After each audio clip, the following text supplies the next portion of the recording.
Outgoing West Australian Premier Colin Barnett had led the Liberal Party for 8.5 years.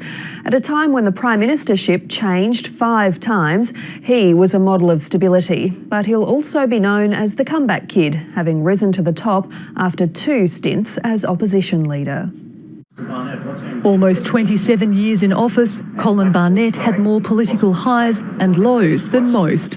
A former economics lecturer, he won the blue ribbon seat of Cottesloe in the 1990 by-election, a month after his 40th birthday, and went straight to the shadow front bench.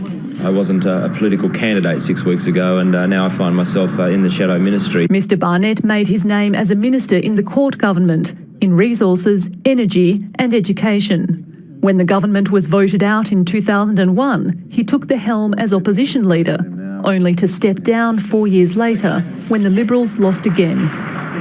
Mr Barnett shouldered the blame. During the campaign, he'd proposed to build a canal from the Kimberley to Perth, but in an embarrassing error, the plan was wrongly costed. All the details of all the policies, they're all here and they all add up. No, they don't. Yes, they do. They do.